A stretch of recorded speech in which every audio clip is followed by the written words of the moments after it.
As I prepared to preach this Sunday, I've been walking along the Heritage Trail near Peel, by the streams, surrounded by green and calm. It's my quiet place, a little sanctuary of God's creation where I like to think and pray.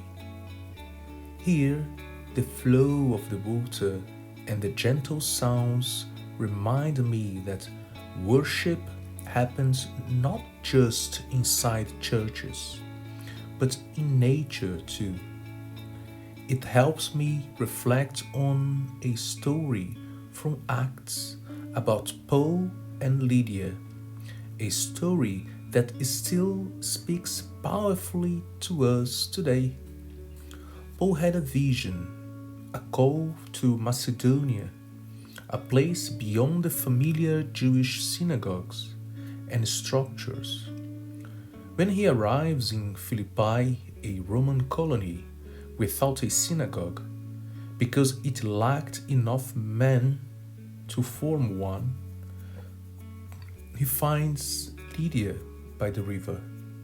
Lydia wasn't just any woman, she was a businesswoman, a dealer in purple cloth from Thyatira, a city famous for its textiles. Purple dye was expensive, often reserved for the wealthy and powerful. So Lydia was likely a woman of influence and independence. She was a worshipper of God, gathering with others for prayer outside the synagogue system. When Paul shares the gospel, her heart opened and she invited him and his companions into her home.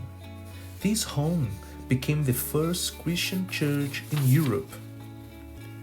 Lydia's story is a powerful reminder that God's kingdom breaks social, cultural, and gender barriers. Paul later writes in Galatians that in Christ there is no Jew or Gentile, no male or female, no slave or free. All are one.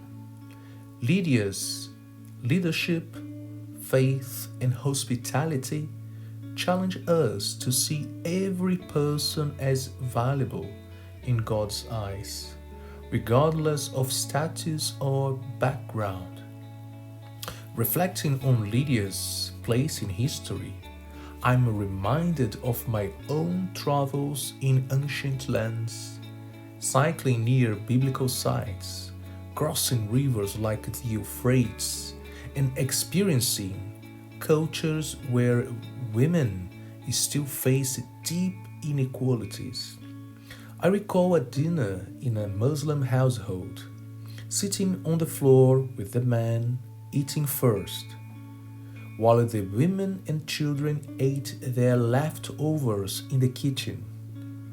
One young man my age asked me quietly, "Pedro, do you think that it is right that my mother should eat leftovers?" "No, I don't think so," I said. This experience brings into sharp focus the importance of equality and dignity for all people, something Lydia's story in the New Testament also speaks about. Now, as we look at our world today, we see troubling stories that test our understanding of justice and compassion. There are voices claiming a white genocide in South Africa, but the facts tell a different story. The majority of homicides victims there are black South Africans. Every life lost is a tragedy, regardless of color or background.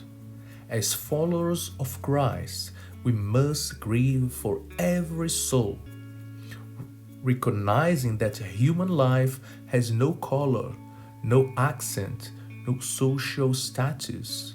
All are precious to God. At the same time, the humanitarian crisis unfolding in Gaza is heartbreaking. Over 55,000 people have died in the conflict, most of them Palestinians, civilians, women, children, families catching the crossfire. Aid workers, journalists, and academics have also lost their lives. This is a human tragedy, calling for our prayers and compassion. The church must be a place that stands for truth, justice, and love, not selective outrage or political convenience. We cannot close our eyes to suffering or choose sides based on prejudice. We must remember that God calls us to love our neighbors as ourselves without distinction. Whether it is Lydia opening her home to strangers, or us today standing with the vulnerable and voiceless, God's kingdom is about radical inclusion and compassion. Whether rich or poor, powerful or marginalized, male or female, we all belong in God's family. So this Sunday at Dalby, as we share our Celtic communion, let us remember that every life matters. May Lydia's faith inspire us to live out that truth with courage, humility, and love. Thank you.